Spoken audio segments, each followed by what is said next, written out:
오늘 말씀 여러분이 잘 아시는 잃어버린 삶의 이야기입니다. 우리가 보통 전통적으로는 탕자의 비유로 알려진 내용입니다. 또 어떤 사람에게는 아버지가 부모노릇 잘못해가지고 아들 못나게 만든 탕부의 이야기로도 해석이 되고, 또 어떤 사람들은 아버지와 율법적인 관계를 넘어서지 못한 못난 큰아들의 이야기가 될 수도 있습니다. 중요한 것은 이것이 한 가정에 일어난 일이라는 겁니다.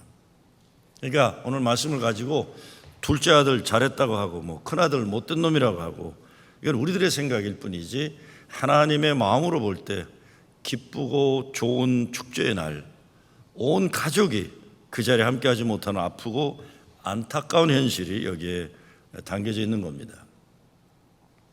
오늘 성경 말씀에서 어떻게 우리들이 가정에서 하나님의 기쁨을 회복할 것인지 한번 생각해 보고 싶습니다. 아들이 돌아오니까 잔치가 벌어집니다. 죽었던 줄 알았던 아들, 잃어버린 아들이 살아서 돌아왔기 때문에 아버지가 살찐 송아지를 잡아서 동네 잔치를 거하게 벌이고 있는 겁니다. 집을 나갔다 돌아온 탕자, 잘한 것 아무것도 없습니다. 아버지가 돌아가지도 않았는데 유산을 미리 달래가지고 세상에 나가 실컷 탕진하고 알거지가 되어서 이제 온 겁니다. 오늘 이런 인간들 많습니다. 자기가 땀 흘려 일하지 않고 부모가 고생해서 벌은 것 자기 것으로 생각하는 인간들이에요. 부모가 노동의 귀함을 제대로 교육시키지 않으면 이런 아들들, 이런 딸들 나오는 겁니다. 땀 흘려 수고해서 먹어야 한다는 신성한 노동에 대한 존중함이 없이 부모 것 가지고 놀자 먹자 인생 철학 가지고 사는 겁니다. 근데 왜 인간이 잘한 것이 하나가 있습니다. 인간이 회개한 거예요. 회개하고 집으로 돌아오는 것인데, 먹고 놀자의 인생에서 이제는 아버지의 집에서 일하면서 살고 싶다는 인생 관심이 바뀐 겁니다. 인생 망한 것, 잘못했다고 해도 회개하고 아버지 집으로 돌아온 것 정말 잘한 겁니다. 그러니까 아버지가 너무 기뻐가지고 잔치를 벌이는 겁니다. 어떤 분들은 돌아온 탕자를 좋게 평가하면서 실패는 했지만 그래도 뭔가 꿈을 가지고 나갔다 왔기 때문에 장한 인간이라고 평가를 합니다. 제가 보기엔 이거 오버하는 거예요. 반면에 큰아들은 인생 살면서 꿈이 없이 그냥 집에서 죽치고 살아서 진취적이지 못한 인간이다, 또 이렇게 악평을 합니다. 탕자를 미화하는 것은 위험합니다. 아무리 이걸 좋게 얘기하려고 해도 탕자를 미화하는 것은 위험해요. 그리고 큰아들에게는 너무도 억울한 일방적인 평가예요. 아버지 집에서 열심히 한 것을 그리 함부로 평가하는 것은 참 잔인한 겁니다. 남의 집 아들들이라고 그렇게 함부로 얘기하면 안 돼요. 어떻게 봐도 작은 아들은 탕자예요. 망하고 돌아온 죄 지은 아들입니다. 여하튼 둘째 아들은 세상에 나가 죄 짓고 돌아왔지만 큰 아들은 아버지 곁을 떠나지 않고 열심히 집을 지켰는데, 근데 오늘 말씀에 마음에 걸리고 안타까운 것은 이 큰 아들만 혼자 화가 나가지고 집에 들어가지 않고 씩씩거리고 있는 거예요. 이 집안 그림이 안 좋아요, 지금요. 그렇죠? 아버지는 탕자가 돌아왔다고 너무 좋아하고, 탕자는 그런 아버지의 은혜가 넘쳐서 황공한데, 큰아들은 죄짓고 돌아온 동생을 집으로 다시 들여놓고 좋아서 잔치를 베푸는 아버지에 대한 분노가 또 동생에 대한 미움으로 가득 차 있었다. 그래서 집에 들어오기를 거부하고 있는 겁니다. 어제까지만 해도 집 나간 둘째 아들 문제가 있어도 이제는 집에 안 들어오는 큰아들의 문제가 생긴 거예요. 큰아들은 전형적인 근면 성실한 아들입니다. 열심히 일해. 그리고 아버지 말 잘 듣는 순종한 아들이에요. 근데 뭐가 잘못된 것일까? 오늘 말씀에 보면 큰아들은 불평이 가슴 속에 있는 거예요. 불평이. 아버지하고 있으면서 행복하지 않은 거예요. 기쁘지 않은 거예요. 동생이 돌아오니까 반가워하지를 못해요. 기뻐하는 아버지가 미워요. 가만히 생각해보면 이 아들 참 큰 문제를 가지고 있다 생각해 봅니다. 그러면 그동안 아버지하고 같이 있었던 것은 뭐 때문에 그랬더냐 하는 겁니다. 순종했다는 것, 열심히 일했다는 것, 그 마음속에는 무슨 생각이 자리 잡고 있었느냐 이렇게 사라졌고요. 아버지가 송아지 잡아서 잔치 벌이는 것 봐줄 수 없이 분한 것이 왜 이렇게 되었나 그러죠. 어떻게 보면 작은 아들은 자기 것 먹으려고 가지고 탕진한 탕자라면 큰 아들은 아버지를 고마워하지 않고 같이 있으면서 감사하지 않고 아버지 죽으면 통째로 자기 것 먹으려고 욕심냈던 탕자라고 생각해 볼 수도 있습니다. 그러니 은혜를 모르게 되고 인간 관계를 귀하게 여기지 않는 겁니다. 그러니 그 인생에 기쁨이 없다. 일 열심히 한 것에 문제가 있는 게 아니라 이런 마음을 가지고 있었던 것, 이것이 문제라는 겁니다. 교회도 보면 작은 아들과 같은 분들이 있어요. 자기 마음대로 멋대로 살다가 인생 망쳤어요. 그리고 정신 차리고 교회 돌아와서 아버지 집에서 모습처럼 일하면서 사는 것 천하 행복인 줄 알고 축복인 줄 알고 은혜 가운데 사는 사람들이에요. 이런 사람들은 어디 가도 은혜를 알고 큐티를 가건 속회를 가건 하나님이 이만 함께 하신 은혜에 대한 삶의 간증이 가능한 사람들이에요. 그런데 큰아들과 같은 분들도 있어요. 열심인데 불평이 그 마음속에 자리 잡고 있어서 기쁘지 않은 것입니다. 자기가 원하는 것 이루어지지 않으면 심통을 부려서 결국 천국잔치 자리에 들어오지 않는 것만 아니라 천국잔치 자체를 못마땅하게 여기는 겁니다. 오늘 성경 말씀은 예수 잘 믿는다는 것이 뭔지 본질적인 내용을 예수님이 제시해 주고 있습니다. 바리새인들에 대한 얘기예요. 자기들이 가장 하나님 뜻 잘 알고 가장 열심히 신앙생활 한다고 확신 가지고 있는데 예수님은 그게 잘 믿는 게 아니다라고 얘기하는 겁니다. 하나님 모르는 거다. 성경 많이 읽었다고 하는 사람들인데 왜 남 정죄 잘하고 얼굴에 기쁨이 없고 마음의 평화 행복이 보이지 않나? 입만 열면 멋있는 종교적인 언어를 다 늘어놓는데 하나님의 마음을 모른다. 예수님 사랑이 없다. 이 바리새인들과 뭐가 다르냐? 이런 도전을 주고 있는 겁니다. 한 10년 전에 앤 라이스라는 미국 소설가가 페이스북에 이런 글을 올린 게 있습니다. 이것 때문에 아주 그 당시에 좀 시끄러웠던 글이에요. 이런 글입니다. 나는 기독교인이 되기를 포기한다. 예수의 이름으로 나는 기독교를 포기한다. 변함없이 그리스도에 대한 나의 믿음에는 변함이 없지만 오늘 나는 기독교인이 되는 것은 그만두겠다. 기독교와 관계되는 것이 싫다. 기본적으로 그렇게 잘 다투고 자기와 생각이 다른 사람들에게 공격적이고 무례하고 아나무인격인 집단에 속한다는 것은 불가능한 일이다. 나의 양심이 이것을 허락하지 않는다. 이렇게 올렸어요. 문제는 많은 사람들이 동조하는 글을 계속 올린 거예요. 저도 봤어요. 와, 이 교회라는 게 이런 데로 평가받고 있구나. 오늘날 예수쟁이들이 이렇게 나쁘게 평가되고 있구나. 영어로 얘기하면 right or wrong, whether we like it or not이에요. 이게 맞는지 틀린지 내가 싫어하거나 좋아하거나 중요한 이렇게 평가되고 있다는 거예요. 야, 이렇게 부정적인가?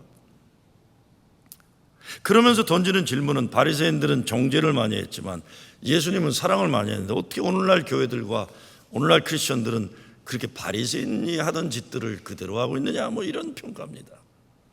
다시 말씀드립니다. 맞거나 틀리거나 상관없이 사람들의 평가가 그렇다는 겁니다.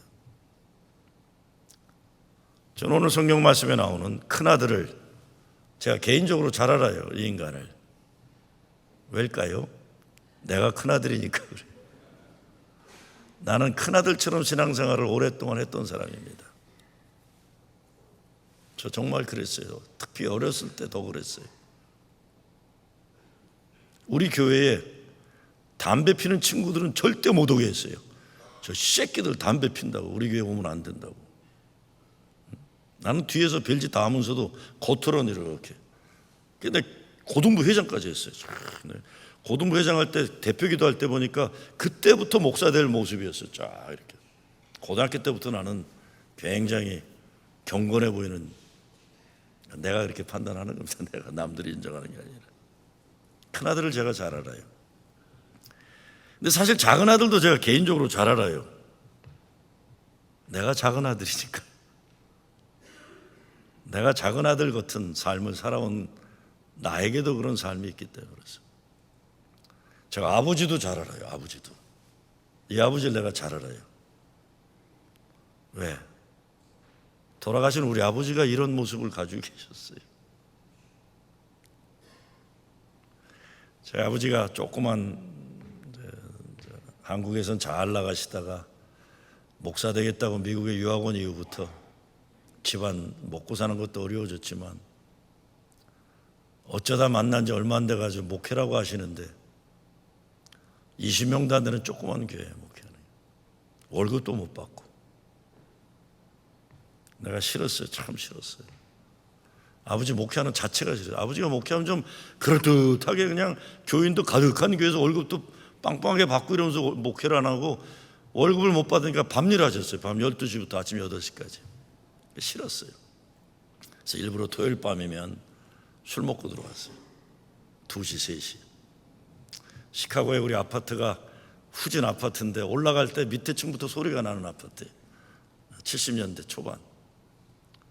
그러면 제가 2시쯤 이렇게 술 먹고 올라오면 어머니는 주무시고 계시고 아버지는 한 번도 주무시고 계신 적이 없어요. 저를 기다렸다가 3층에 올라오는 소리가 들리면 문을 열고 변함없이 한마디 하셨어요. 늦었다. 들어가 자라 그러셨어요. 나라면 이놈의 새끼 애비가 목회하는데 일찍 와서 좀 주일날 일찍 와서 좀 도울 생각도 안 하고 주보도 만들어주면 좀 줬냐 이 나쁜 놈의 새끼. 술 좀 그만 처먹으라 그러고 근데 때리고 그래야 이게 정상이에요. 그렇죠? 그게 정상적인 아버지예요. 근데 우리 아버지는 좀 못난 아버지였어요. 늦었다. 들어가 자라. 근데 저는 속으로 아빠는 다른 말 할 줄 몰라? 이러면서 들어갔었어요. 그러고 곧 돌아가셨어요. 우리 아버님은 또. 이게 얼마나 내가 속상해요. 근데 탕자의 비유를 볼 때마다 내 아버지를 보게 돼요. 그런데 내가 살면서 경험하는 하나님 아버지가 이런 분이 있어요. 하나님 왜 저러실까? 하나님 좀 일 똑바로 하시면 안 되나? 못된 것들은 치고 이러면 안 되나? 안 그러세요.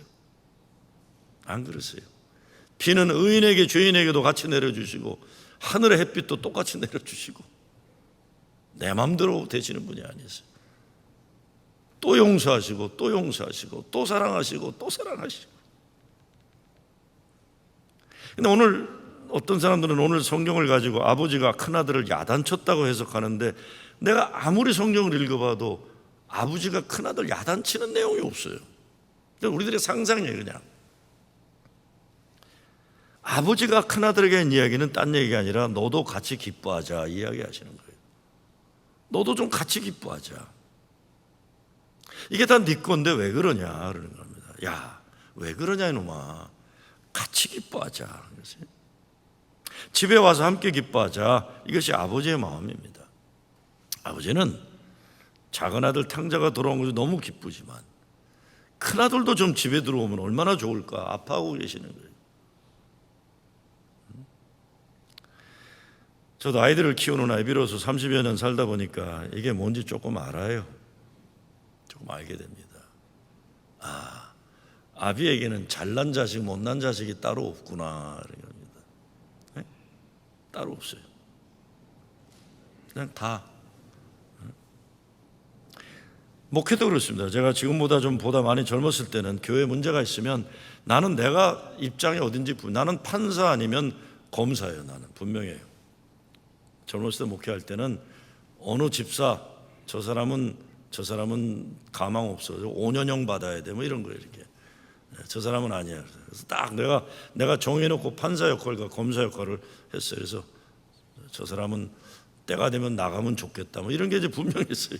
교인도 몇 명 안 되지만 내가 판사고 검사예요.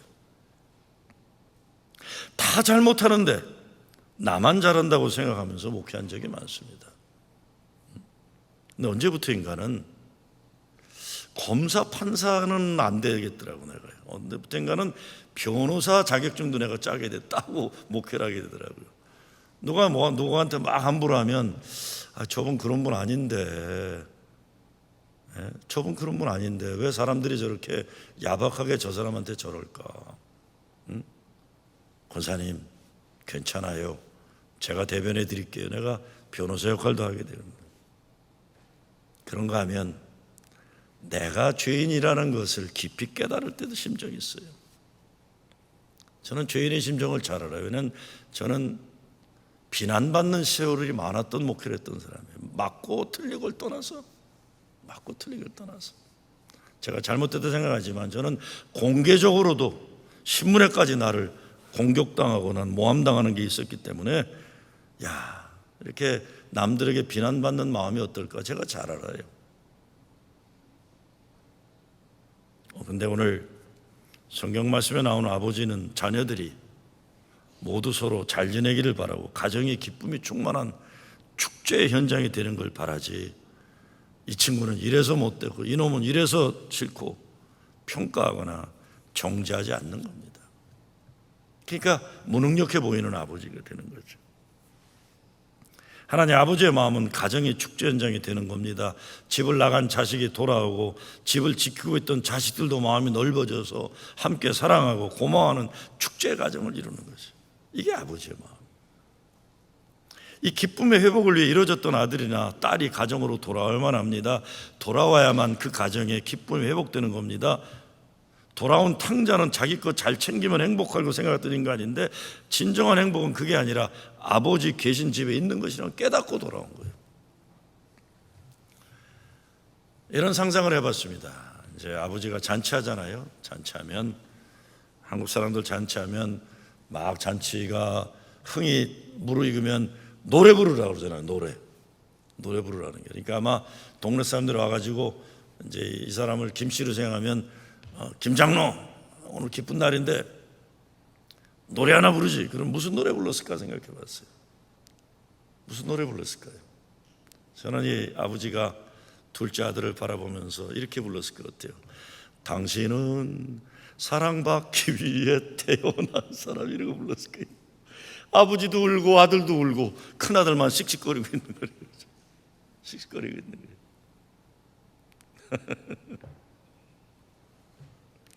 하나님의 기쁨을 위해 우리들은 어떤 잃어버린 것을 회복해야 합니까? 어떻게 해야 기쁨이 회복될 수 있겠어요? 가정은. 첫째, 내 자신이 얼마나 하나님에게 아버지에게 귀한 존재인지 이걸 깨달음이 있어야 돼요.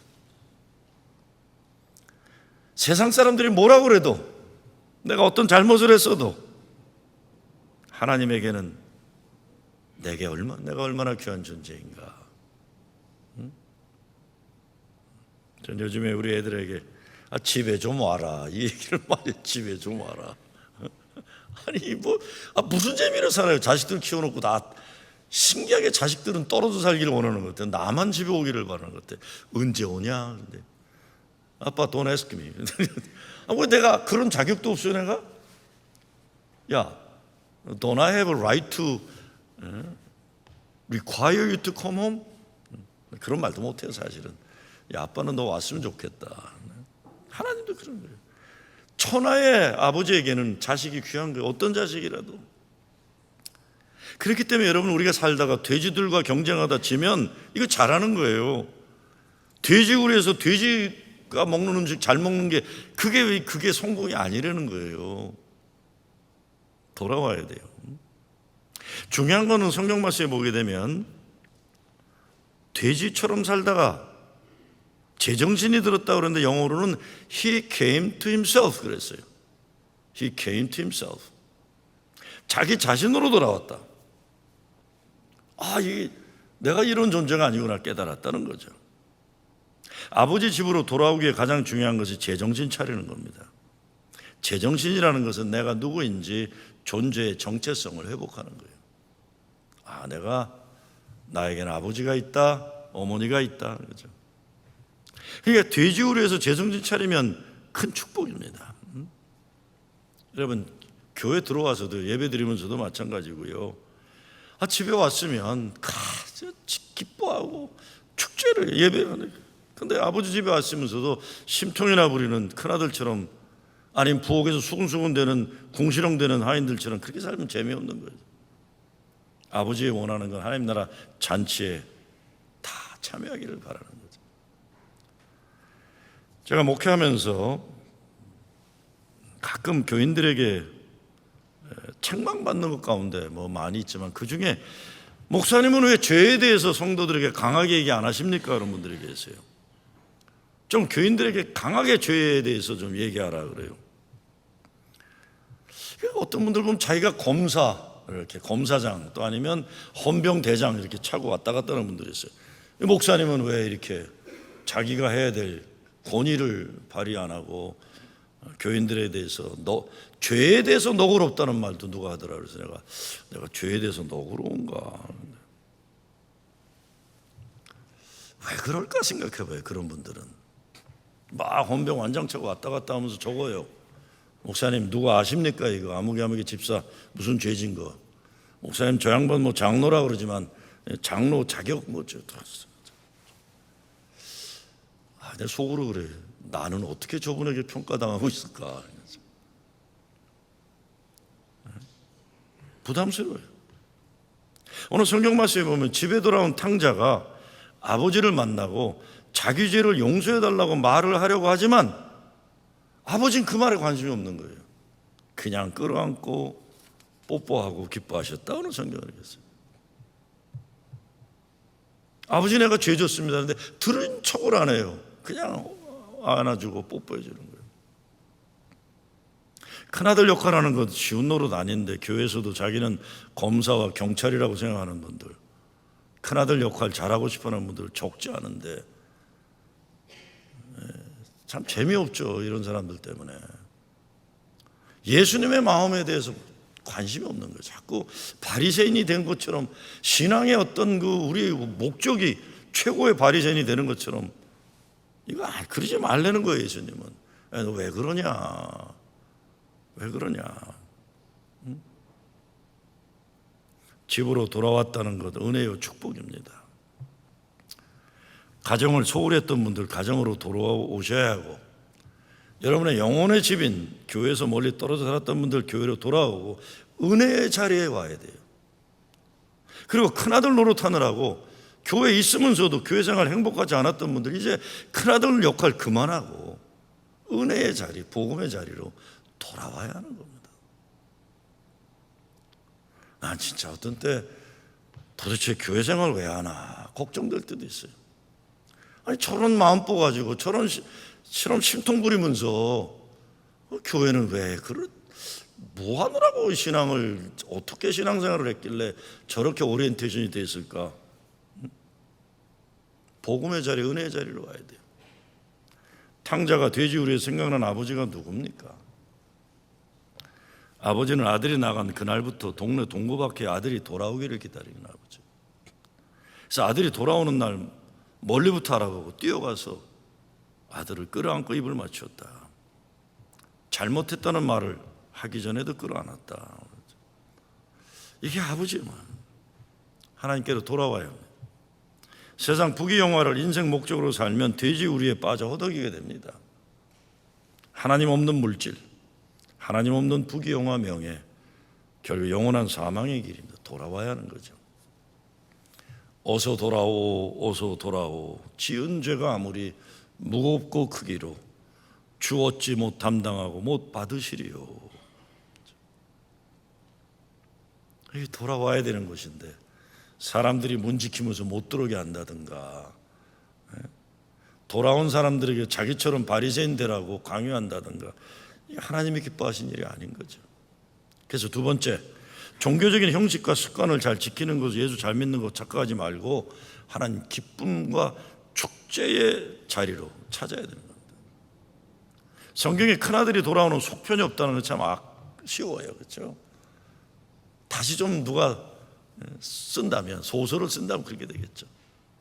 작은 아들의 인생은 아버지 집에서 기쁨의 축제를 참여하게 되는데, 큰아들은 축제 바깥에서 분노와 미움으로 가득 차 있다. 참 안타까운 거죠. 왜 이 인간이 이렇게 화나 있을까? 두 가지입니다. 하나는 자기 권리 주장이에요. 다른 하나는 동생과 비교해서 자신이 의롭다는 겁니다. 또 저는 다른 문제가 있다고 보는데, 그것은 너무 열심히 일만 해서 생기는 문제일 수 있어요. 이거 다 네 건데 왜 그러냐 그런 건데. 그러니까 평상시에도 어떻게 써야 되냐면, 열심히 일하다가 소도 잡고 좀 양도 잡고 친구들도 부르고 동네 할아버지들도 모으고 모아가지고 좀 나눠주고 이랬으면 되는데, 열심히 돈 벌면 다 내 거다 벌기만 하는 거예요. 정말 어떤 사람들 보면 돈은 많이 버는데 잘 살지 못하는 사람들이 있어요. 그렇죠? 저는 돈 많다 근데 잘 못 산다 하는 사람들이 있습니다. 집 좋다, 차 비싼 거 탄다, 근데 잘 못 사는 사람들이 있어요. 근데 돈은 잘 못 버는데 없는데 저 사람 참 잘 산다 하는 사람들이 있는 겁니다. 저 집안은 참 행복하다 이런 게 있는 거예요. 행복한 거예요. 별것 없어도 친구들 초청해서 냉면도 말아먹고 고기도 세일할 때 사다가 구워먹고 나눔이 있는 인생이 있는 거예요. 혼자 그냥 덩그러니 큰 집에 아무도 찾아오는 사람 없는데 나는 이거 지킨다. 이게 문직이지, 그게 무슨 집주인입니까? 집주인은 행복하게 살아야 되는 거죠. 무엇보다 가장 큰 문제는 분노예요. 화를 내고 있다. 이것이 자기 잘 믿는다고 생각하는 종교인들에게 나타나는 현상입니다. 가늠한 여인 앞에서 돌 들고들 있잖아요. 어떻게 때려 죽일까? 얼마나 무거워요, 돌. 큰 거 들고 이러고. 야, 돌 내려놔라. 열심히 믿기는 믿는다고 하지만 작은 아들 같은 인간들을 정죄하고 미워하고 용서하지 못하는 사람들. 신앙적 열심은 특심인데 기쁨과 감사가 없는 이런 사람들 왜 그렇게 사느냐. 28절에 보면 저가 놓아요 그러고, 29절에 가면 아버지 내게는 염소 새끼 하나 주도 준 적이 없다고 불평하고. 이게 믿음 좋다고 사는 사람들의 무서운 모습입니다. 로마서 10장 3절에 이렇게 이 문제를 지적합니다. 하나님의 의를 모르고 자기의 의를 세우려고 힘써 하나님의 의를 복종치 아니하였느니라. 하나님의 의를 모르고 자기 의를 내서. 의인이 되는 길은 두 가지입니다. 하나는 절대로 죄 짓지 않는 것이고, 다른 하나는 예수님 십자가 은혜로 의롭게 됨을, 이것이 justification by faith, 믿음으로 의롭게 되는 거예요. 이게 의로운 옷을 주님이 나한테 입혀주시는 거예요. 나는 부족하고 더러운 존재지만. 그런데 인간이 절대로 죄를 짓지 않는다는 건 불가능합니다. 자기는 그런 인간이라고 하면 그 사람 얼마나 큰일 날 사람이겠어요. 나는 죄 안 지었어, 나는 절대로 의인이야. 이게 얼마나 스스로가 불행한 거예요. 다윗은 그래서 모태에서 죄 가운데 태어난 존재라고 고백하고, 사도 바울은 내가 죄인 중에 두목이다, 내가 죄인 중에 우두머리다 하는 거예요. 여기에 은혜가 있는 거죠. 어떤 의미에서 큰아들로 대변되는 바리새인들은 자기가 쌓아놓은 감옥에 갇혀있는 불쌍한 사람들입니다. 여러분도 인생 살면서 자기 의인의식으로 가득 차진 사람들이 얼마나 힘든 인간들인지 봤을 거예요. 아이고, 저 사람 참 안 됐다. 남이 기뻐할 때 함께 기뻐할 줄 모르는 이 문제, 이거 어떡할 거예요? 정말 큰아들이라면요, 아버지가 죽었던 동생 살아서 돌아왔다 좋아서 잔치 벌이고 있으면 일단은 들어가야죠. 그렇죠?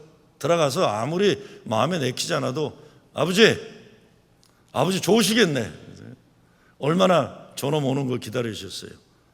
아버지 축하드려요, 한 잔 받으세요. 그러고 한 잔 드려야 돼요. 아버지 한 잔 받으세요. 그리고 동생 아무리 미워도 야 임마 어째 이제 오냐, 아버지가 너 얼마나 기다렸는데 너도 한 잔 받아라, 줘야 돼요. 그리고 그 다음날 조용히 아버지한테 가서 아버지 참 섭섭합니다.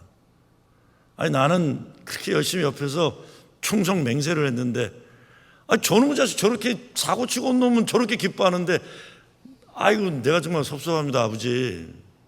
그래야 되겠죠. 그리고 동생한테 어떻게 해야 돼요? 너 좀 나와 이 새끼야.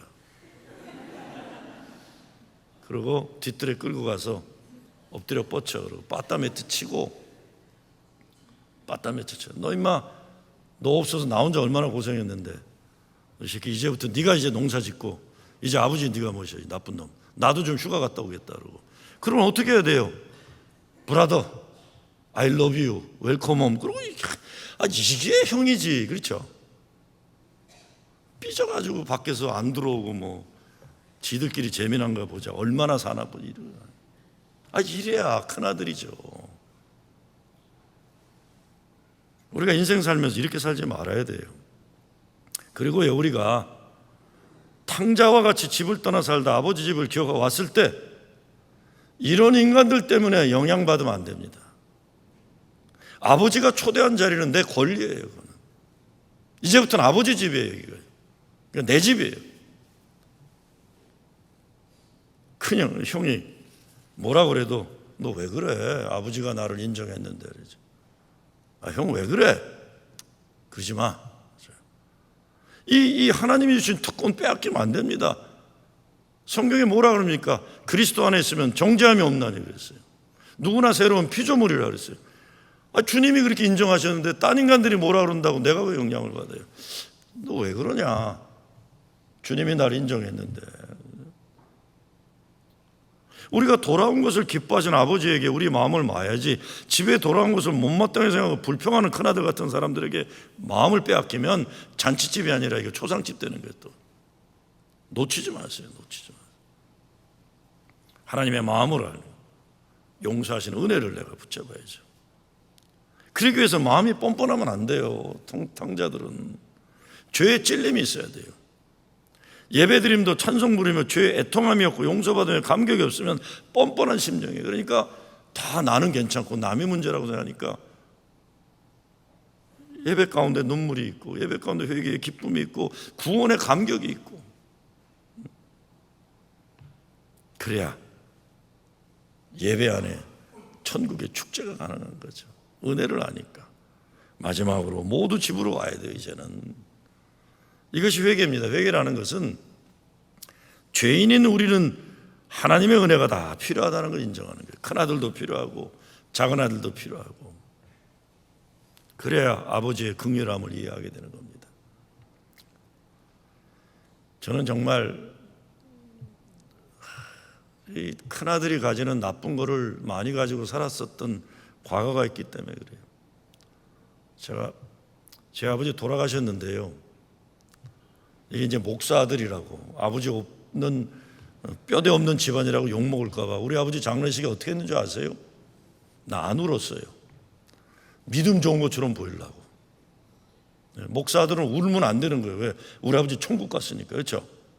대학교 2학년 때 우리 동생들 고등학교 중학교 이렇게 있는데 니들 울면 안 된다. 목사 아들들은 우는 게 아니다. 근데 이것들이 내 말을 안 듣고 징징징 울고 있는 거예요. 장례식에서 징징징. 울지 마 이 새끼야. 목사들은 안 우는 거야. 잘했죠 내가. 그런데요, 아버지 돌아가신 지 44년 되는데 지금도 울어요. 그래서 그때 모든 것 때문에 지금까지 울고 있어요. 큰아들이 참 못된 거예요. 자기도 행복하지 않고 다른 사람의 행복도 뺏으려는 거죠. 이혜령 선생님이 탕자의 배에 대한 글에서 이렇게 말합니다. 죄를 지었지만 뉘우치고 돌아온 사람을 반갑게 품어주는 마음, 가장 못난 사람을 생각하는 마음, 뒤처진 사람을 추슬러 함께 가고자 하는 마음은 보통 인간들의 마음이 아닌 하나님의 마음입니다. 그래서 우리들에게 이 작은 아들과 큰 아들이 동시에 있습니다. 이제 집으로 가야 돼요. 아버지 집으로. 죄를 짓지 않겠다는 결심을 가지고 이제는 아버지 집으로 가야죠. 우리 성찰, 자기의 성찰의 과정에 뚜렷한 종착점이 있는 게 이게 십자가 앞으로 가는 거예요. 생각과 이게 아니라 의지를 가지고, 감정이 아니라 의지를 가지고 십자가 앞에 가는 거예요. 자책의 습관에 머무르는 게 아니라 새로운 회개의 역사 가운데 새로운 인생을 살아가야 되는 거예요. 십자가 아래서 살아가는, 죄의 무서움을 알고 이제는 죄 짓지 않겠다. 아버지 떨어져 살던 삶이 얼마나 불행한 삶인지 알기 때문에 이제는 아버지 집을 떠나지 않겠다는 거죠. 하나님께서는 우리의 가정과 교회가 돌아온 탕자들의 은혜 충만한 교회와 가정 되기를 소원하시는 줄 믿습니다. 그리고 그것만이 아니라 큰아들 작은아들들 다 아버지와 함께 사랑하고 감사하며 사는 집안 되는 거예요. 여러분의 삶에 잃어버린 것들 집으로 돌아와서 기쁨과 감사와 행복을 회복하는 여러분 되시길 주의 이름으로 축원합니다.